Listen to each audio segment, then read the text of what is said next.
The recent election of Cardinal Giorgia Bergoglio to the position of Pope Francis I was an unprecedented event the world has never before witnessed.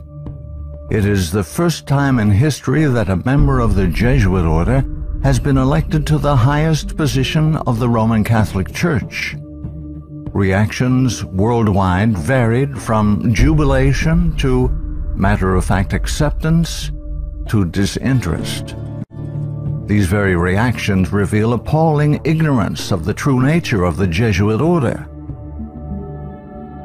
Widely regarded as a benevolent missionary order, known for its educational institutions, the Jesuit order, as the Society of Jesus is commonly known, has long played an incredibly influential, albeit secretive, role in the destinies of nations, organizations, and individuals.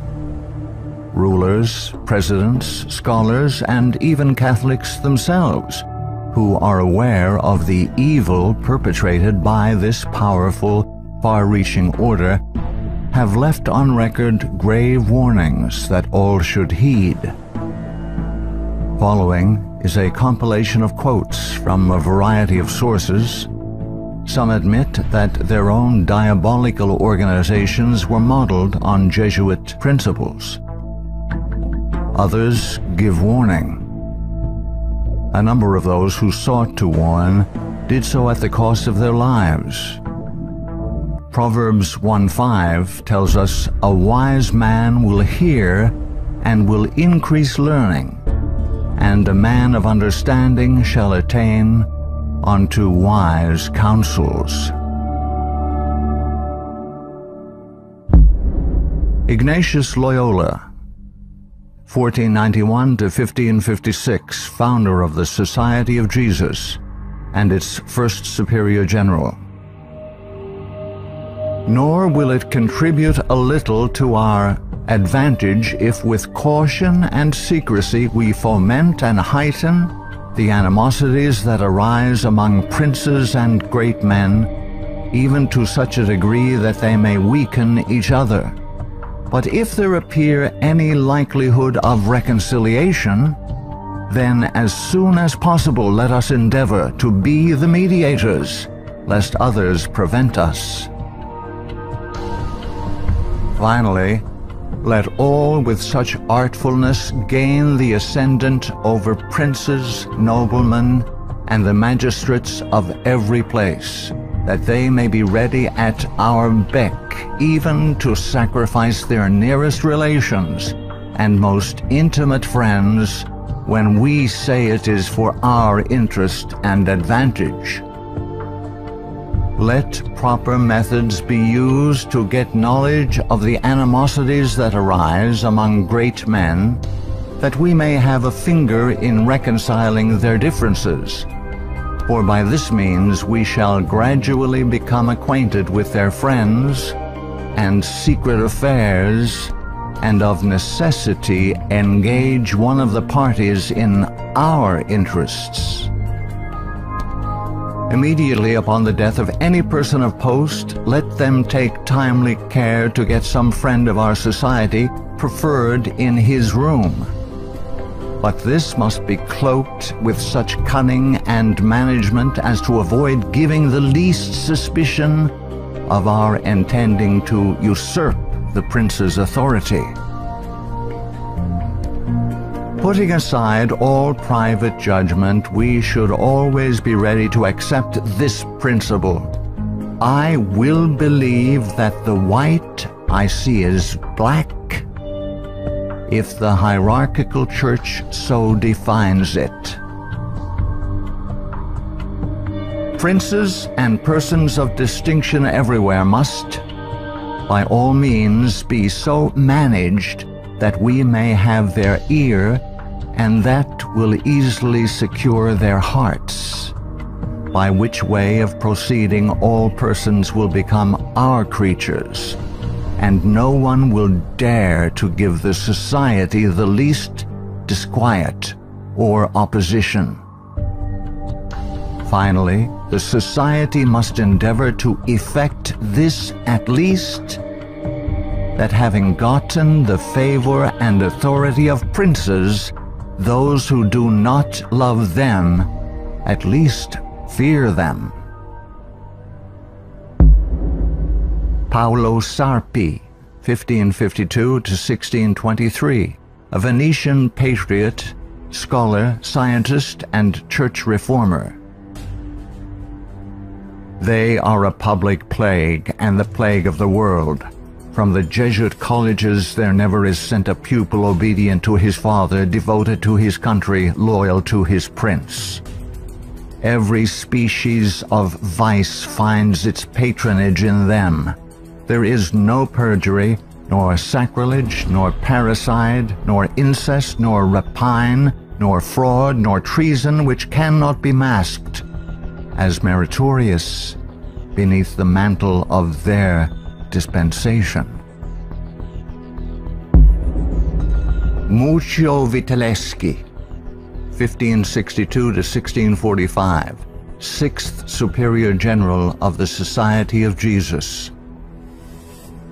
When sovereigns require a Jesuit's opinion on any subject, the Jesuit in question is to report the matter to his superior, who is to lay it before several Jesuits for discussion. The resolution formed after this consultation is supplied to the Jesuit, who has been consulted by the sovereign. Priest Antoine Arnaud, 1612 to 1694. Do you wish to excite troubles, to provoke revolution, to produce the total ruin of your country? Call in the Jesuits and build magnificent colleges for these hot-headed religionists. Suffer those audacious priests in their dictatorial and dogmatic tone to decide on affairs of state.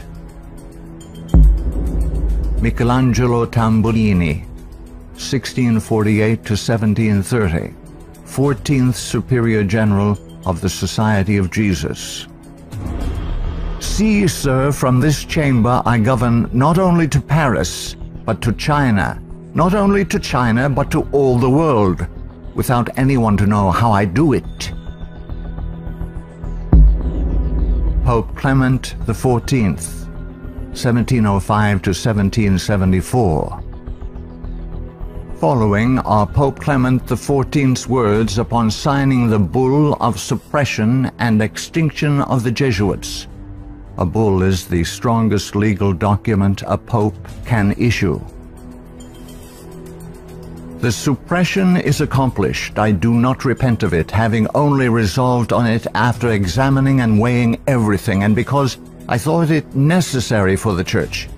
If it were not done, I would do it now. But this suppression will be my death. Pope Clement XIV knew the Jesuits very well and expected to die at their hands. He was correct. He was poisoned. A peasant woman was persuaded by means of a disguise to procure entrance into the Vatican and offered to the Pope a fig in which poison was concealed. Clement XIV was exceedingly fond of this fruit and ate it without hesitation.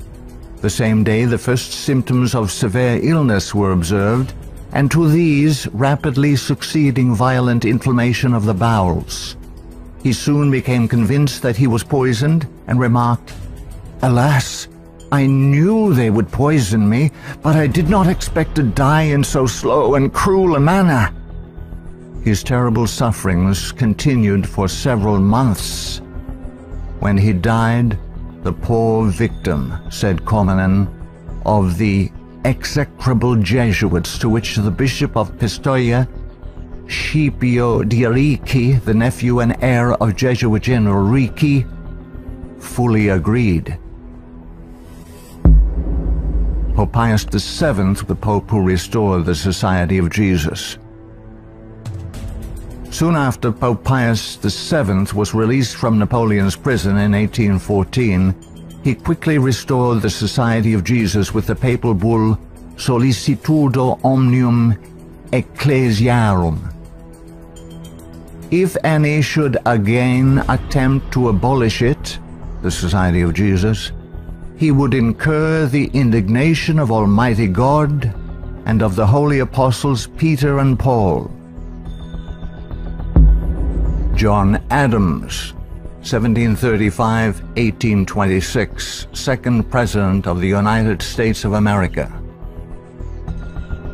In 1816, John Adams wrote to Thomas Jefferson, third President of the United States, regarding the restoration of the Society of Jesus.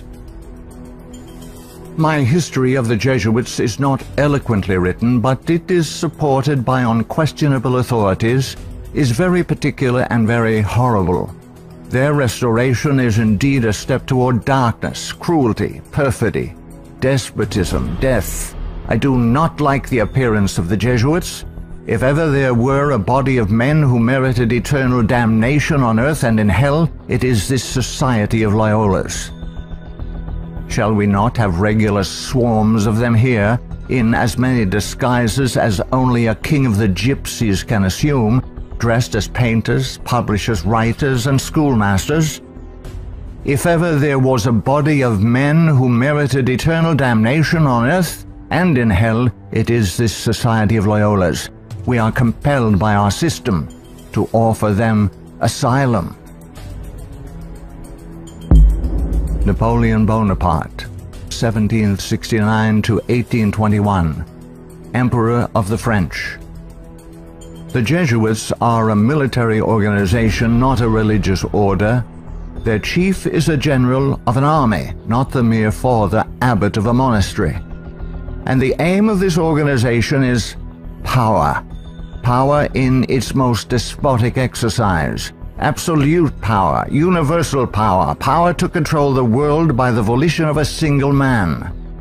Jesuitism is the most absolute of despotisms, and at the same time the greatest and most enormous of abuses. The general of the Jesuits insists on being master sovereign over the sovereign. Wherever the Jesuits are admitted, they will be masters, cost what it may. Their society is by nature dictatorial, and therefore it is the irreconcilable enemy of all constituted authority. Every act, every crime, however atrocious, is a meritorious work, if committed for the interest of the Society of the Jesuits or by the order of the general. Adam Weishaupt, 1748–1830, a Jesuit German philosopher and founder of the Order of the Illuminati. The degree of power to which the representatives of the Society of Jesus had been able to attain in Bavaria was all but absolute. Members of the order were the confessors and preceptors of the electors, hence they had a direct influence upon the policies of government. The censorship of religion had fallen into their eager hands, to the extent that some of the parishes even were compelled to recognize their authority and power. To exterminate all Protestant influence and to render the Catholic establishment complete, they had taken possession of the instruments of public education.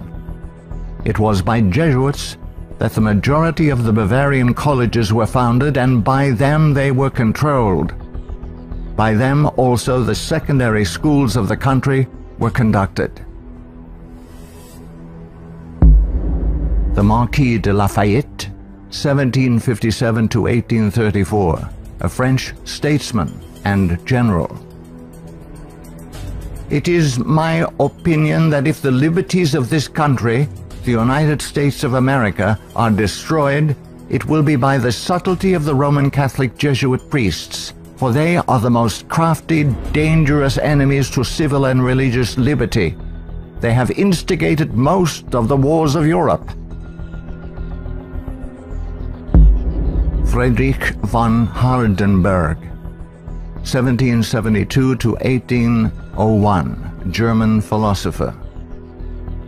Never before in the course of the world's history had such a society, that is, the Jesuit order, appeared. The old Roman Senate itself did not lay schemes for world domination with greater certainty of success. André-Marie Jean-Jacques Dupin, 1783 to 1865, a French statesman. The Jesuits are a naked sword whose hilt is at Rome, but its blade is everywhere, invisible until its stroke is felt. Samuel Morse, 1791 to 1872, American inventor of the telegraph. They are Jesuits. This society of men, after exerting their tyranny for upwards of 200 years, at length became so formidable to the world, threatening the entire subversion of all social order, that even the Pope, whose devoted subjects they are, and must be, by the vow of their society, was compelled to dissolve them. They had not been suppressed, however, for 50 years before the waning influence of popery and despotism required their useful labors to resist the light of democratic liberty, and the Pope, Pius VII, simultaneously with the formation of the Holy Alliance, revived the order of the Jesuits in all their houri. From their vow of unqualified submission to the sovereign pontiff, they have been appropriately called the Pope's bodyguard. And do Americans need to be told what Jesuits are? They are a secret society, a sort of Masonic order, with super-added features of revolting odiousness, and 1,000 times more dangerous. They are not merely priests or of one religious creed. They are merchants and lawyers and editors and men of any profession having no outward badge in this country by which to be recognized. They are about in all your society. They can assume any character, that of angels of light or ministers of darkness, to accomplish their one great end, the service upon which they are sent, whatever that service may be. They are all educated men, prepared and sworn to start at any moment and in any direction, and for any service, commanded by the general of their order, bound to no family, community, or country by the ordinary ties which bind men, and sold for life to the cause of the Roman pontiff. And who are these agents? They are for the most part Jesuits, an ecclesiastical order proverbial through the world for cunning, duplicity, and total want of moral principle, an order so skilled in all the arts of deception that even in Catholic countries, in Italy itself, it became intolerable and the people required its suppression. Orestes Augustus Brownson, 1803 to 1876, New England intellectual and activist, preacher, labor organizer, and noted Catholic convert and writer. Undoubtedly, it is the intention of the Pope to possess this country, America. In this intention, he is aided by the Jesuits and all the Catholic prelates and priests. If the Catholic Church becomes predominant here, Protestants will all be exterminated. Abraham Lincoln, 1809 to 1865, 16th President of the United States of America. This war, the American Civil War, 1860 to 1865, would never have been possible without the sinister influence of the Jesuits. We owe it to popery that we now see our land reddened with the blood of her noblest sons.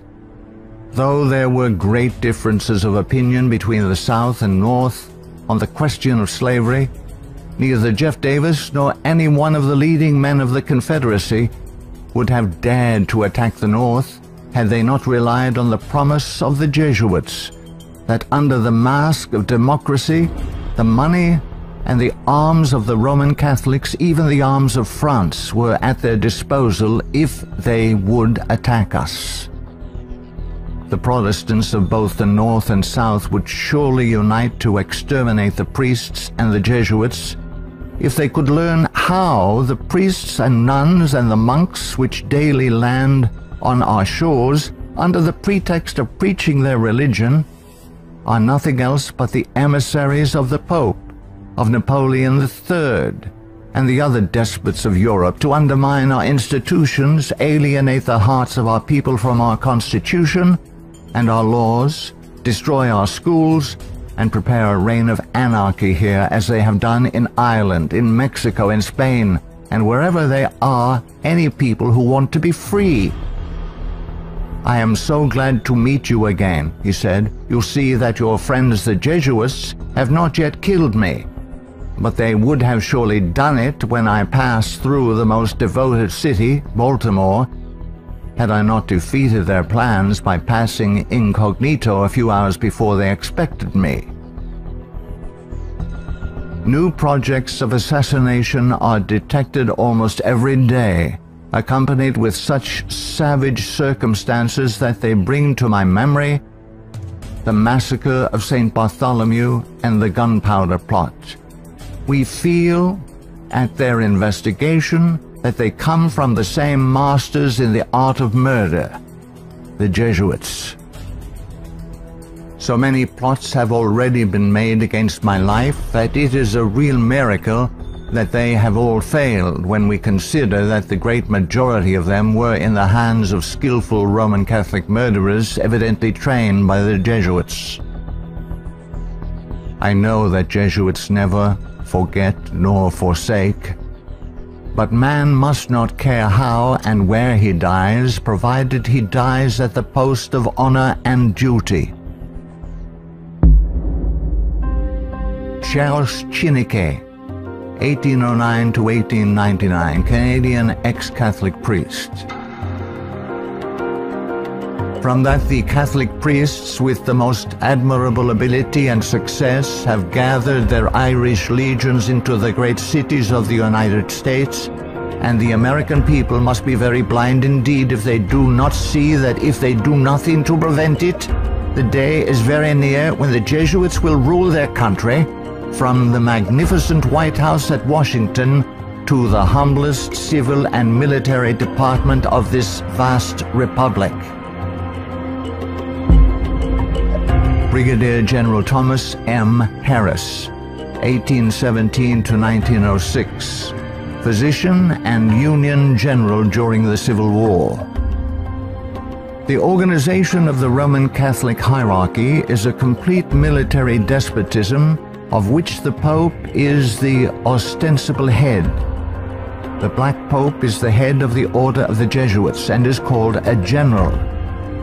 He not only has command of his own order, but directs and controls the general policy of the Roman Catholic Church. He is the power behind the throne and is the real potential head of the hierarchy.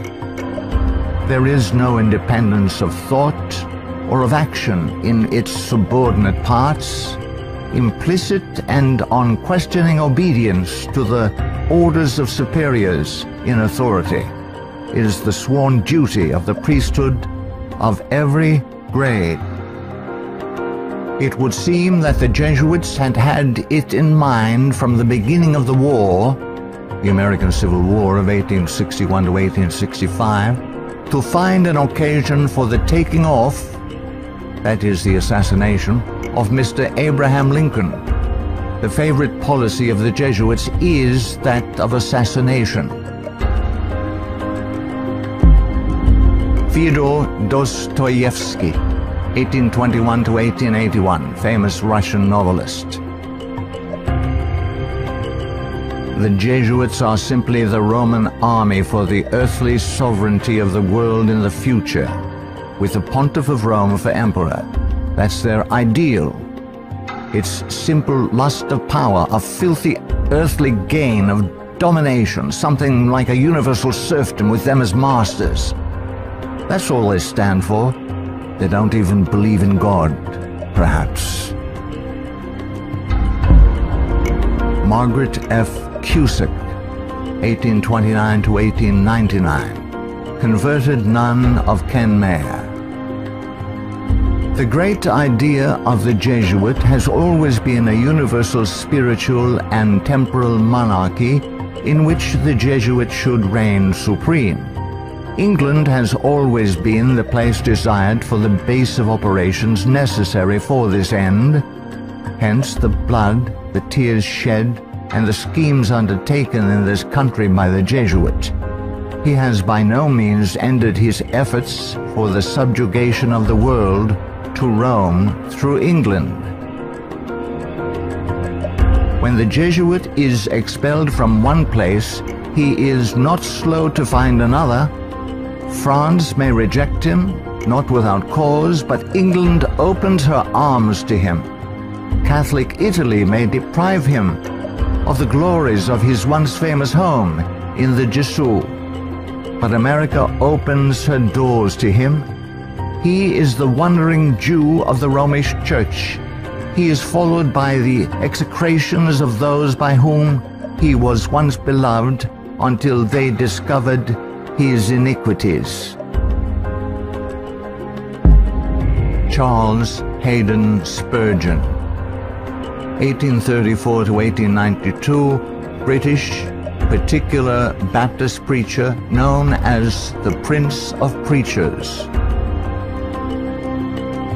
Our ancient enemies have small belief in our common sense if they imagine that we shall ever be able to trust them, after having so often beheld the depths of Jesuitical cunning and duplicity. The sooner we let certain archbishops and cardinals know that we are aware of their designs and will in nothing cooperate with them, the better for us and our country. Of course, we shall be howled at as bigots, but we can afford to smile at that cry when it comes from the church which invented the Inquisition. No peace with Rome is the motto of reason as well as of religion. Richard W. Thompson, 1809 to 1900, Secretary of the Navy, United States of America. The Jesuits are the deadly enemies of civil and religious liberty. The Jesuit general occupies the place of God and must be obeyed, howsoever the peace and welfare of the multitude may be imperiled or the nations be convulsed from center to circumference. The Society of Jesuits must obtain the mastery, even if general anarchy shall prevail, or all the world besides be covered with the fragments of a universal wreck. The sovereigns of the Holy Alliance had massed large armies and soon entered into a pledge to devote them to the suppression of all uprisings of the people in favor of free government. And he, Pius VII, desired to devote the Jesuits, supported by his pontifical power, to the accomplishment of that end. He knew how faithfully they would apply themselves to that work, and hence he counseled them in his decree of restoration to strictly observe the useful advices and salutary counsels whereby Loyola had made absolution the cornerstone of the society. Luigi de Sanctis, 19th century ex-official censor of the Inquisition. All these things cause for the general of the Jesuits to be feared by the Pope and sovereigns. A sovereign who is not there, the Jesuits' friend, will sooner or later experience their vengeance. At what then do the Jesuits aim? According to them, they only seek the greater glory of God.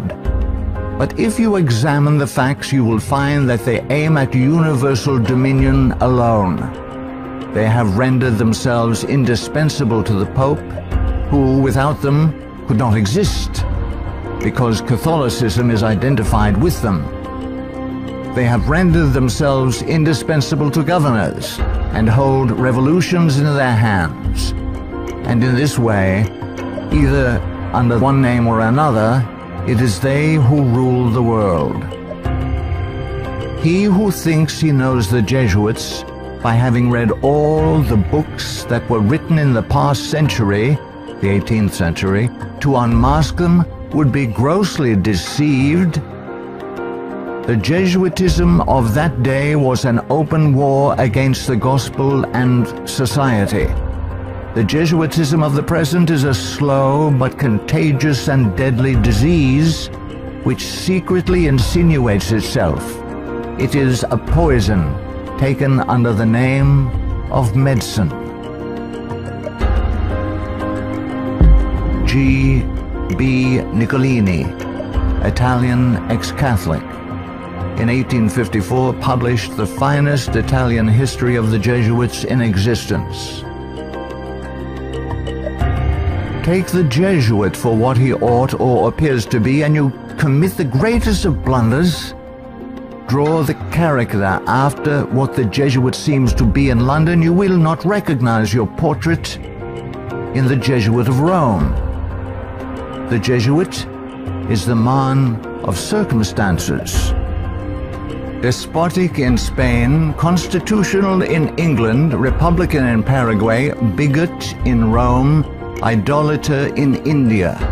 He shall assume and act out in his own person, with admirable flexibility, all those different features by which men are usually to be distinguished from each other. He will accompany the gay women of the world to the theater, and will share in the excesses of the debauchee. With solemn countenance he will take his place by the side of the religious man at church, and he will revel in the tavern with the glutton and the sot. He dresses in all garbs, speaks all languages, knows all customs, is present everywhere, though nowhere recognized, and all this, it should seem, O monstrous blasphemy, for the greater glory of God, ad majorem Dei gloriam. The members of the society are divided into 4 classes: the professed, coadjutors, scholars, and novices. There is also a secret 5th class, known only to the general and a few faithful Jesuits, which perhaps more than any other contributes to the dreaded and mysterious power of the order. It is composed of laymen of all ranks, from the minister to the humble shoeboy.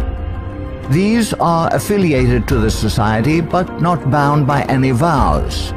They are persons who will make themselves useful. They act as the spies of the order, and serve, often unwittingly, as the tools and accomplices in dark and mysterious crimes. The Jesuit Father Francis Pellico candidly confesses that the many and illustrious friends of the society remain occult and obliged to be silent.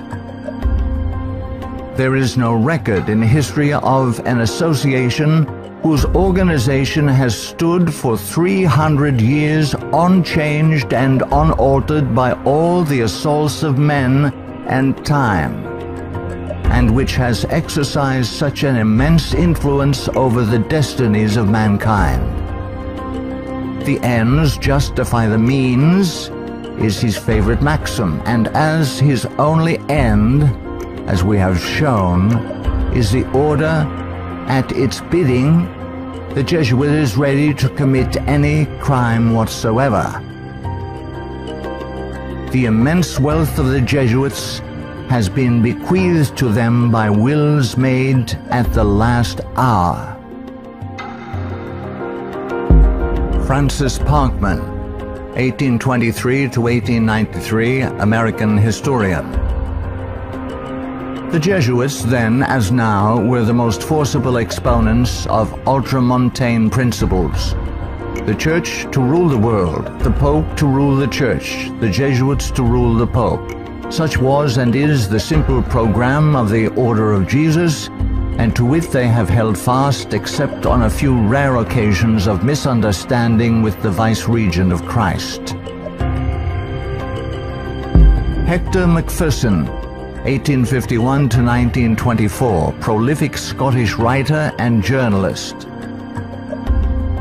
So hurtful was the Jesuit order found to be that up to 1860 it was expelled no fewer than 70 times from countries which had suffered from its machinations.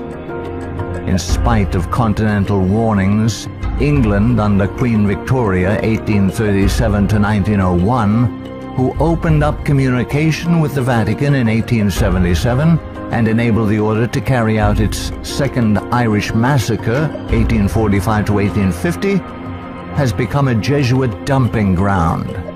Those whom other countries have found from sad experience to be enemies, Britain allows to land on her shores and to carry on, unmolested, their work of iniquity. We are carrying toleration to excess, and unless there is a change of policy, this nation will one day pay a heavy penalty. For the Jeremy J. Crowley, 1861 to 1927, American ex-Catholic priest. All through the Middle Ages and the Renaissance period, the popes kept Italy in turmoil and bloodshed for their own family and territorial advantages, and they kept all Europe in turmoil for 2 centuries after the Reformation, in fact, just as long as they could in the wars of religion. Their whole policy is based on stirring up hatred and promoting conflicts from which they hope to draw worldly advantage.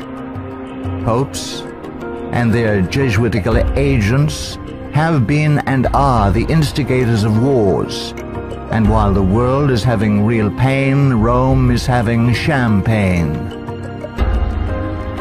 The Jesuit Superior General is at the head of this black and mute militia which thinks, wills, acts, obeys as the passive instrument of his designs.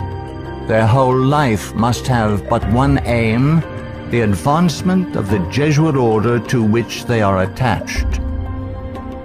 How long shall the Roman Catholic hierarchy play the people for fools? Shall the government be of the people, for the people, and by the people, or by the Pope? Let's not let the Pope of Rome name our president for us. Lovers of your country, beware of Jesuitical intrigues, the political power of Romanism, and the honeyed words of politicians reaching after the presidency. Ellen G. White, 1827 to 1915, prolific author and American Christian pioneer. Jesuitism inspired its followers with fanaticism. There was no crime too great for them to commit, no deception too base for them to practice, no disguise too difficult for them to assume. It was a fundamental principle of the order that the end justifies the means. By this code, lying, theft, perjury, assassination were not only pardonable but commendable when they serve the interests of the Church. Under various disguises, the Jesuits worked their way into offices of state, climbing up to be the counselors of kings and shaping the policy of nations.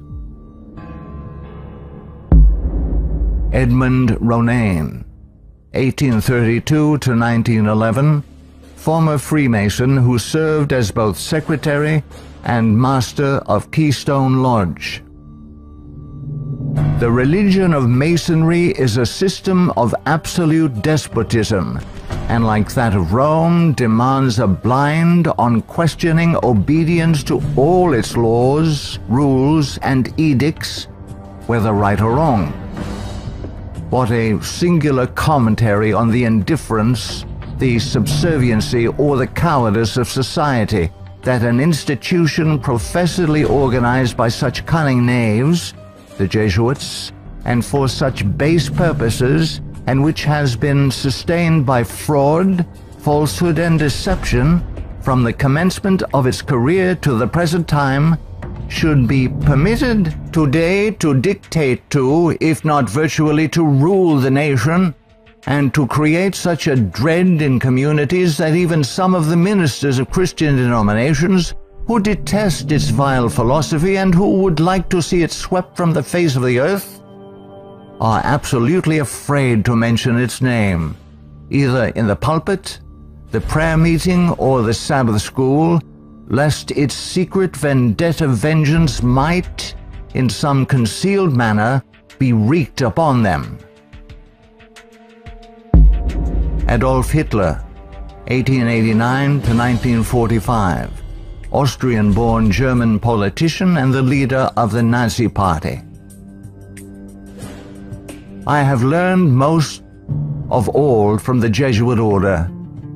So far there has been nothing more imposing on earth than the hierarchical organization of the Catholic Church.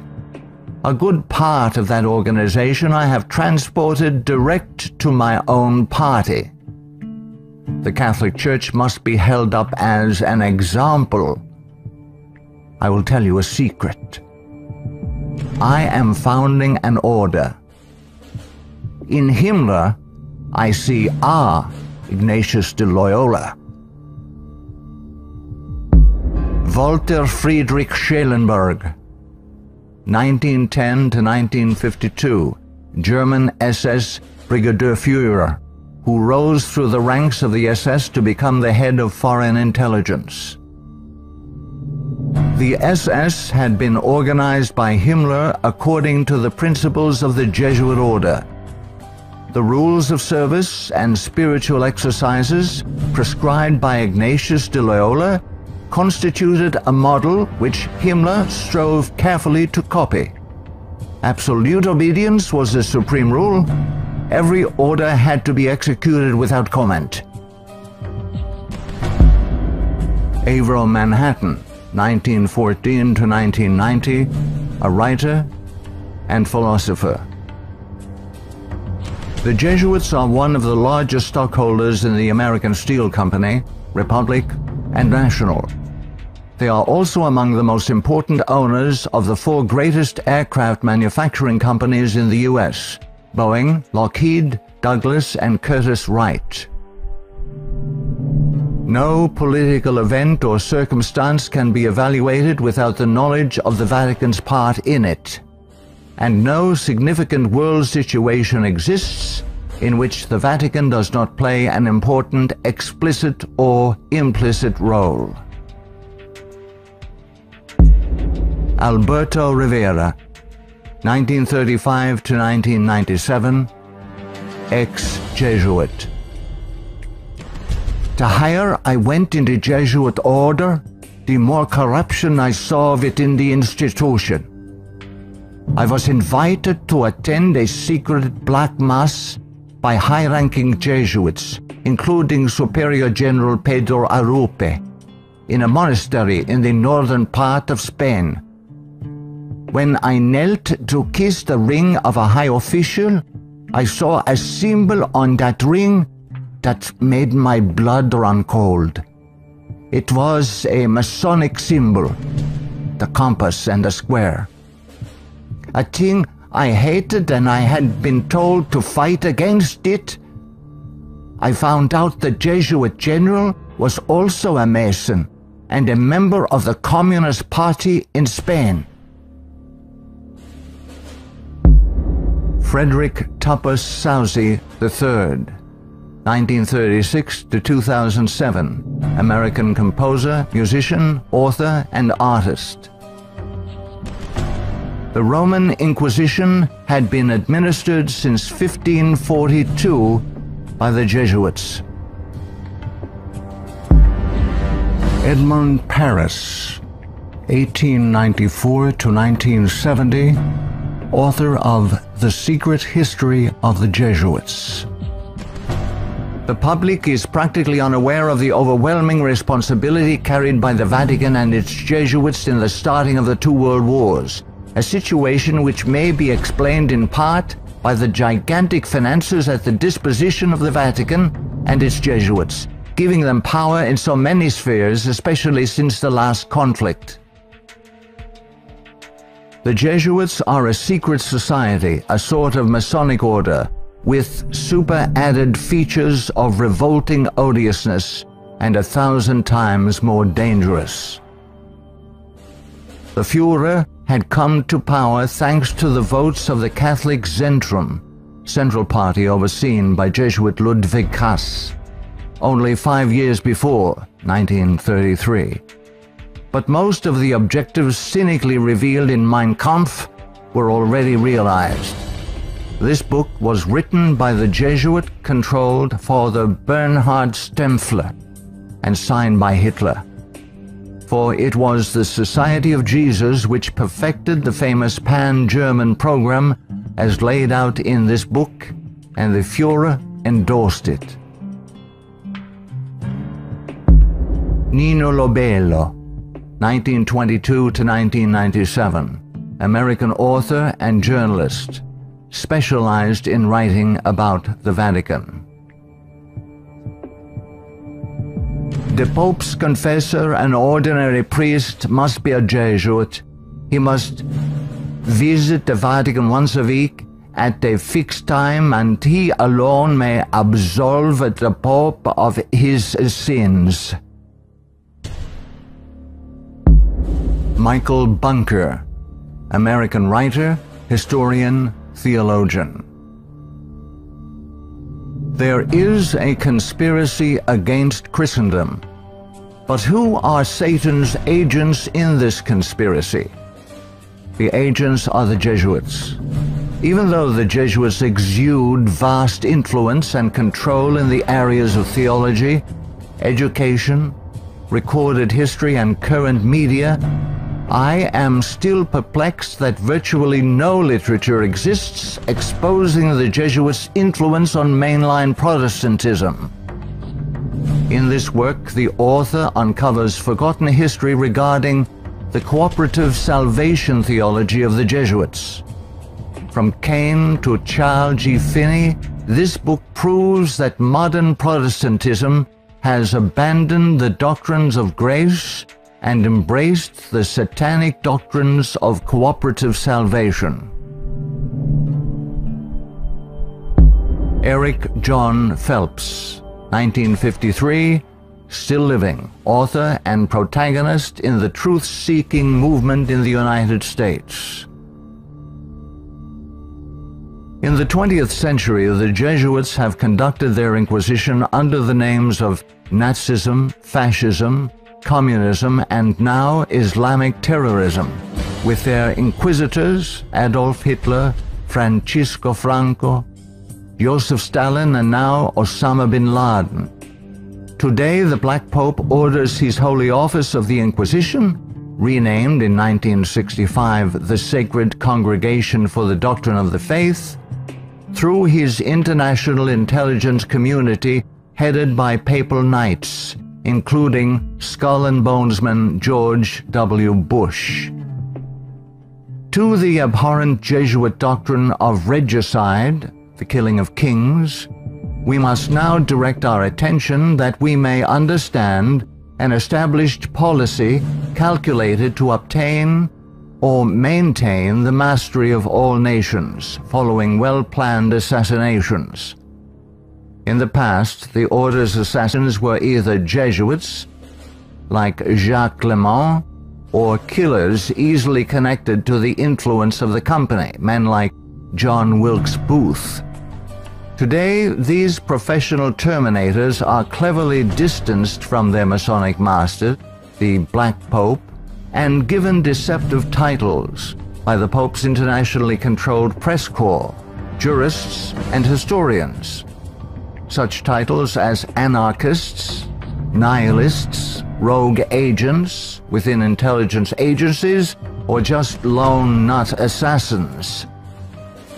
Sometimes these individuals in fact do the killing, consciously and unconsciously, as do the programmed Manchurian candidates.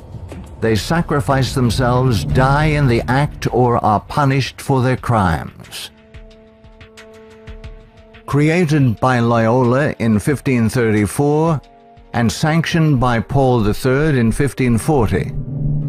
In seeking to destroy the Protestant Reformation and restore the Dark Ages with the White Pope, exercising his temporal power as the universal monarch of the world, authored the 25 sessions of the Council of Trent, 1545 to 1563, and established themselves as the confessors and advisors of the monarchs of Europe, promoting absolute monarchical despotisms through which they ignited monstrous wars characterized by pitiless massacres of Protestants and innocents, such as the Dutch Revolution, 1568 to 1648, the 30 Years' War, 1618 to 1648, the Puritan Revolution, 1644 to 1653, the 7 Years, French Indian War, 1754 to 1763. While oppressing and weakening the peoples of the nations and the Semitic Hebrew Jewish race with the Holy Office of the Inquisition, aided by the Knights of Malta and later Scottish Rite Freemasonry from 1540 to 1773, we as God's people in 14th Amendment America have received the Lord Jesus Christ as our personal Savior according to His blessed gospel set forth in His infallible Holy Scriptures. The Authorized King James Version of 1611, must repent of our personal and national sins. Then we must forsake them. Some of those sins are: 1. Permitting the army of the Black Pope, the company of the Society of Jesus, to exist, mightily prosper, and absolutely control the government of the United States through its Council on Foreign Relations within our borders. 2. Believing the Jesuit-controlled American press, which has continually lied and deceived us throughout the 20th century. 3. Permitting the Jesuits' Federal Reserve banking system and United Nations to exist within our borders, as these two bodies have successfully destroyed popular liberty, liberalism, and the national sovereignty of every nation in the world pursuant to the purposes of the Jesuits' Holy Alliance. 4. Waiving our Fourth and Fifth Amendment rights secured by the declaratory and restrictive clauses of the Bill of Rights at the insistence of the Baptists of Virginia, and so dearly paid for with torrents of blood by our Protestant forefathers, through filing our confessions every April 15th, paying the heavy and progressive communist income tax, thereby financing a multitude of sins. 5. Permitting the drafting, vaccinating, and sending of our sons abroad to fight the Pope's foreign wars, such as the war in Vietnam and the recent wars in Serbia, Iraq, and now Afghanistan, resulting in the further destruction of American liberals and foreign heretics so condemned by the Jesuits' Council of Trent. 6. Permitting the Jesuits, in control of the government of the American Empire, to use our military and financial might to enthrone dictators around the world whose first allegiance is to Rome, thereby restoring the temporal power of the Jesuits, infallible Pope, returning the world to the Dark Ages. 7.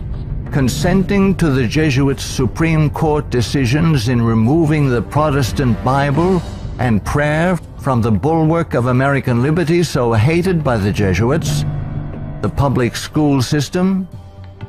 8. Consenting to the immigration of millions of Roman Catholics and pagan persons of color whose loyalty to the Pope or their own race, religion, and nationality is greater than their loyalty to our Protestant Constitution and Republican form of government, thereby creating a multitude of agitations justifying more centralization of power in Washington, D.C., and through amalgamation, the Africanization of the American white Celtic Anglo-Saxon race, being historically the greatest enemy of the Jesuit order, especially its Bible-believing Protestants and Baptists, as intended by the Company of Jesus pursuant to its Jesuit oath. 9. Consenting to the Jesuit Supreme Court's several decisions of forced integration, resulting in the destruction of both the white and black races through amalgamation, as the exchange of viruses, bacteria, and parasites, unique to each race, creates powerful combinations in the offspring, producing a non-resistant, weak, and sterile population within 5 generations. 10. Consenting to the Jesuit Supreme Court's decision of legalized abortion, resulting in the mass murder of unborn babies, polluting the land with innocent blood, ultimately collapsing the Ponzi scheme called the Social Security system, justifying mass murder of the elderly by the coming fascist dictator, provoking the Lord against us to consume us, until there be no remnant nor escaping in the land, by means of a massive military invasion composed of a coalition of nations, cleansing the land with the blood of unrepentant and unforgiven American murderers. 11. Succumbing to race hatred as a result of Jesuit-controlled Masonic agitators such as the White Knights of the Ku Klux Klan and the Black Nation of Islam, justifying the imposition of martial law when the inner-city race wars begin. 12. Sheepishly giving up our real wealth, gold and silver coins in exchange for indulgences, the Jesuits' worthless paper money called Federal Reserve notes, and thereby becoming a nation of overworked, unprincipled, money-hungry thieves. 13. Consenting to the cattle brand of the Jesuits' Social Security number as a means of identification to be used by their international intelligence community, begun by Hitler's SS at Dachau, it being the forerunner of. 14. Obeying the evil 1968 gun law of Nazi origin and thereby, upon purchasing new firearms, blindly registering our guns, our swords of just defense, enabling the coming Jesuit-controlled white fascist military dictator to ultimately take them from us, making our annihilation sure pursuant to the Council of Trent.